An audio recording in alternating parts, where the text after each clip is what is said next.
পরকালের জীবনটাকে আল্লাহ তাআলা He has divided this life in 3 categories.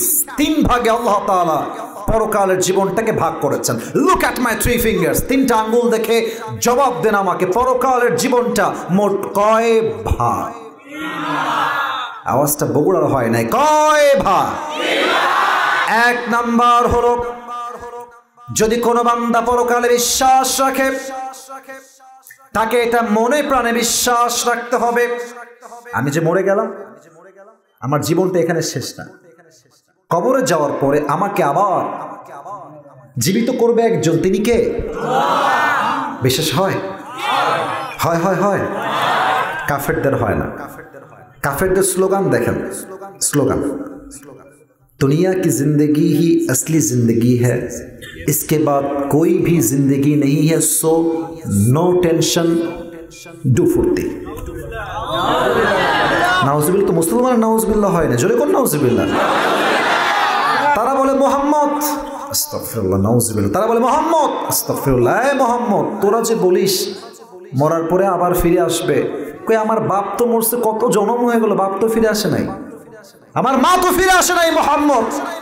So how come it possible that Allah will resurrect all the creatures again? আল্লাহ আবার কেমনে জীবিত করবে রে বাবা, সব তো মরে ভূত হয়ে গেছে, কেউ তো আর ফিরে আসে নাই।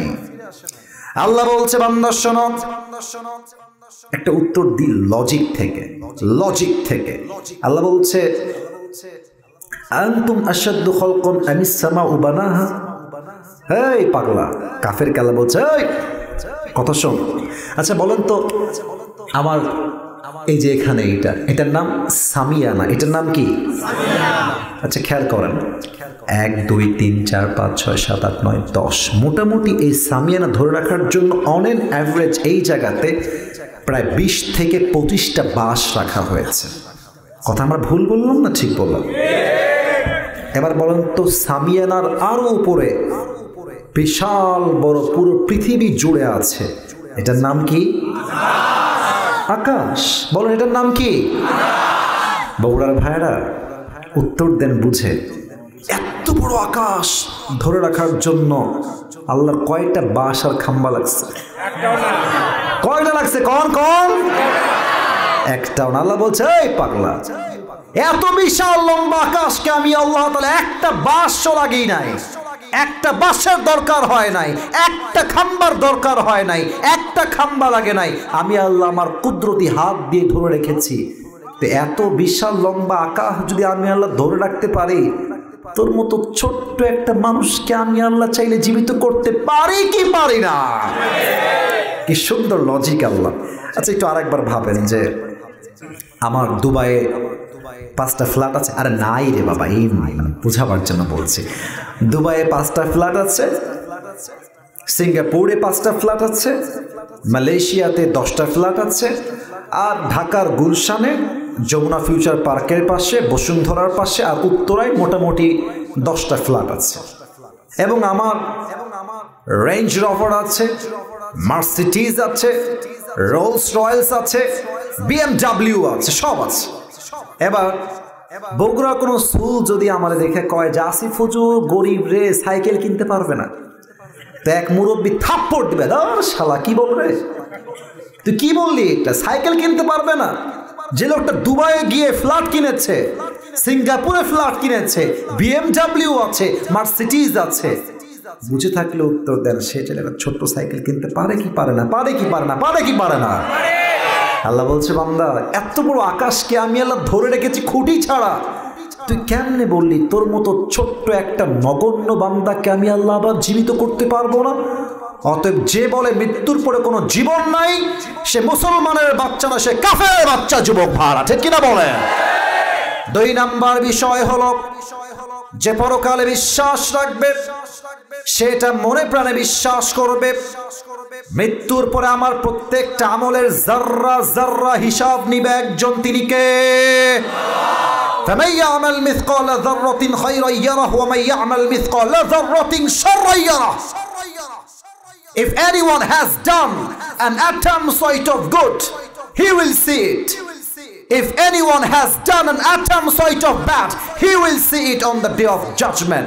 কেউ যদি শস্যের দানা পরিমাণ আমল করে ভালো, এটাও ওজন হবে।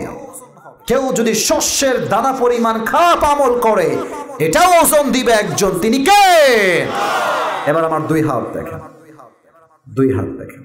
আল্লাহ বলবে, আসিফ হুজুরের আমলনামা ওজন দাও। আমাকে দিয়ে এক্সাম্পল দিলাম। তো ফেরেশতা আমলনামা ওজন দিবে। আয়াতের ব্যাখ্যা বোঝেন। এটা কোন আমল? ডান আমল। বলেন সবাই, এটা কোন আমল? এটা কোন আমল?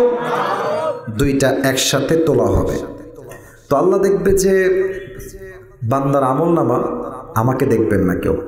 হাত দেখেন, হাত। বান্দার আমলনামাটা একটু হালকা, ডান আমলটা বামের থেকে একটু উঁচু হয়ে গেছে। আল্লাহ বলবে, আর ওজন দিও না, আমার বান্দাকে জান্নাত দিয়ে দাও। এবার বলেন তো, জান্নাতে যাওয়ার জন্য 100 আমলে মোট কয় আমলের দরকার হবে?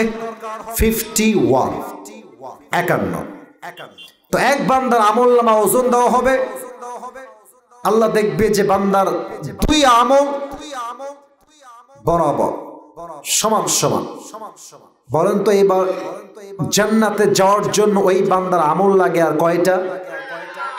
আসতে কেন, জোরে কর, কয়টা? এটা আমি শুনেছিলাম পাকিস্তানের একজন ফেমাস স্কলার, তার নাম হলো মাওলানা তারিক জামিল। উনি বললেন, কিয়ামতের দিন একজন বান্দার আমলনামা ওজন দেওয়া হবে, দুইটাই সমান সমান হবে। তো ওনার ভাষা উর্দু, উনি উর্দু ভাষায় কথা বলেন। তো উনি বললেন যে যে যুবকটা আমলনামা 50-50 হবে, সে বলবে, আরে कोई टेंशन की बात नहीं है, मेरी बाप यहाँ पर है, मेरी माँ भी यहाँ पर है, मैं सिर्फ कहूँगा माँ मुझे एक अमल दे दो, मेरी माँ मुझे एक अमल देगी और मैं जन्नत में चला जाऊंगा। टेंशन नहीं, बाप माँ तो এখানেই আছে। যুবকটা বাপের কাছে আসবে, আব্বা একটা আমল দাও, मुझे बस एक अमल की जरूरत है, एक अमल मिल जाए तो मैं जन्नती बन जाऊंगा। আব্বা একটা আমল দাও। কেউ হাসবেন না। আব্বা বলবে, কে তোমার বাপ? কে তোমার বাপ? আমার তো বউ ছিল না, সন্তান আসবে কই থেকে? ও খরচ, বের হয়ে যাও, গেট আউট ফ্রম হিয়ার, বের হও। যুবকটা বলল, বাবা আমি তোমার ছেলে, একটা আমল দিবা না আমাকে? একটা আমলের জন্য আমাকে চিনছো না আব্বা তুমি? একটা আমল হলেই তো আমি জান্নাতি হয়ে যাব। আব্বা বলবে, কে ছেলে? বের হও। আমার কোনো ছেলে নাই।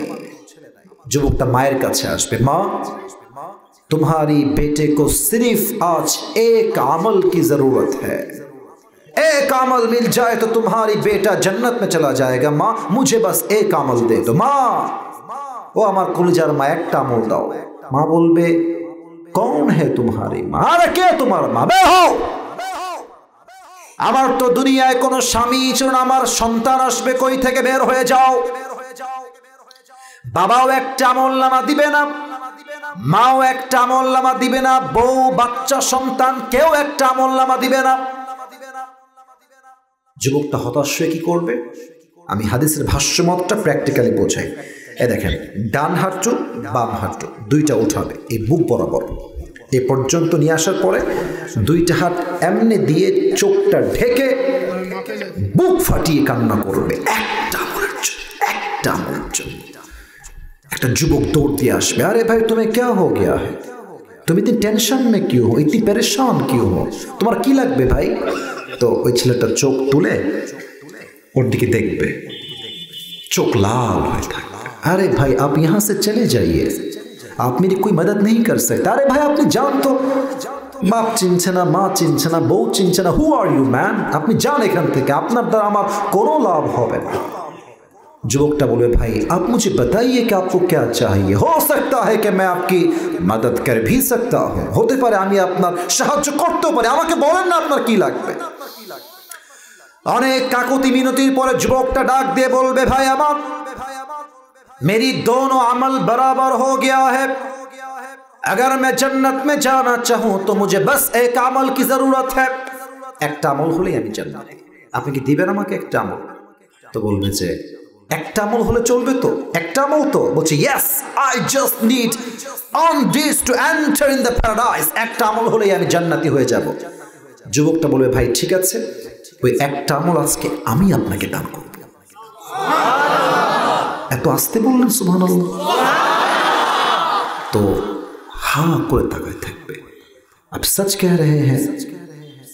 Are you serious? আপনি সত্যি আমাকে একটা আমল দিবেন ভাই?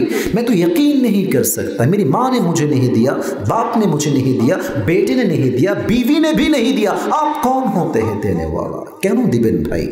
আরে ভাই আপনি নিবেন কিনা তাই কম। আরে ভাই দেন, একটা আমল নিয়ে সোজা আল্লাহর কাছে দৌড় দিবেন। আল্লাহ ये देखो मुझे एक अमल मिल गया है, এই দেখো একটা আমল পেয়ে গেছি, मुझे अभी के अभी जन्नत में दाखिल करा दो, আল্লাহ এখনই আমাকে জান্নাত দাও।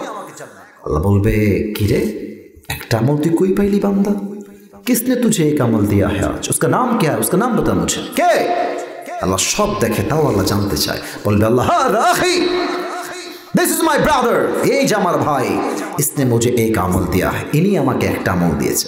আল্লাহ বলবে এই বান্দা, doesn't make any sense, তোর মাথা ঠিক আছে তো? बाप ने नहीं दिया, माँ ने नहीं दिया, भाई ने भी एक अमल नहीं दिया, तू कौन होता है एक अमल देने वाला? तू কে একটা আমল দিচ্ছিস? কেন দিচ্ছিস আমাকে বল। যুবকটা ডাক দিয়ে বলবে আল্লাহ मेरे पास सिर्फ एक ही अमल है।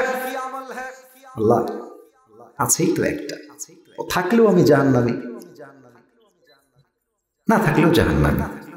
তা আমার ভাইয়ের মাত্র একটা আমল হলেই জান্নাত, আমি तो एमनीतेई जहन्नमी।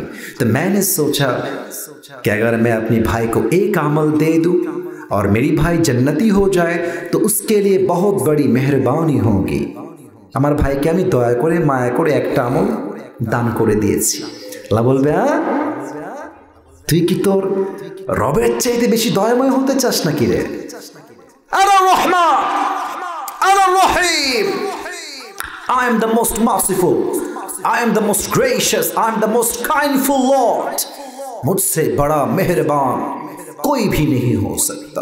आज तुझे एक अमल मिल गया है, 51 हो गया है, तू जन्नत में चले जा, लेकिन तू अकेले जन्नत में मत जाना, जिसने तुझे एक अमल दिया है तू भी जन्नत में जा, उसे भी साथ लेकर दोनों जन्नत में चले जा। अल्लाह बोलबे এই বান্দা একটা আমল পেয়ে গেছিস না, 51 হয়ে গেছে, যা জান্নাতে যা। তবে একা যাস না, তোর যে ভাইয়ের তোকে একটা আমল দিয়ে আজকে সহযোগিতার হাত বাড়িয়েছে তুইও জান্নাতে যা, তোর ভাইকে নিয়ে দুইজন জান্নাতে চলে যা। সুবহানাল্লাহ। হিসাব দিবসে আমল নামা লাগবে 100-র ভিতরে 51, হিসাব দিবস ক্লোজ, শেষ। আল্লাহ বলবে দুইটা দল হয়ে যাও, 3 নাম্বার শেষ ভালো যার সব ভালো তার, এক দল হবে জান্নাতি আর এক দল হবে জাহান্নামী। ফারিকুম ফিল জান্নাহ ওয়া ফারিকুম ফিস সাঈর। Allah says in this Quran, one group will enter in the paradise and another group will enter in the hellfire. এক দল যাবে জান্নাতে আর এক দল যাবে জাহান্নামে। বগুড়ার কাহালুর জয়সারার ভাইরা আমাকে বলেন তো জান্নাতের স্ট্যাটাস আর জাহান্নামের স্ট্যাটাস, জান্নাতের মর্যাদা আর জাহান্নামের মর্যাদা কখনো কি সমান হতে পারে? পারে পারে পারে লা ইস্তাওয়ি আসহাবুন নারি ওয়া আসহাবুল জান্নাহ, আসহাবুল জান্নাতি হুমুল Faizun. Allah says in this Quran, the people of paradise and the people of hellfire, they are not equal ever. The people of paradise, they are gain the ultimate success in their lives. Allah বলছেন যারা জান্নাতি আর যারা জাহান্নামী তারা কখনো সমান হতে পারে না। যারাই জান্নাতি আল্লাহর চোখে তারাই সবচেয়ে সফল বান্দা। সুবহানাল্লাহ। আয় আল্লাহ, কিয়ামতের দিবসের 3 নাম্বার চ্যাপ্টারে এসে আমাদের যে যুবক ভাইয়েরা, মুরব্বী আব্বা জানেরা, মায়েরা বোনেরা আজকের মাহফিলে এসেছি, ও আল্লাহ আমাদের সবাইকে তুমি জান্নাতের কাতারে শামিল করে নিও। সবাই পড়েন সুবহানাল্লাহ এবং সবাই দিল থেকে পড়েন আমিন।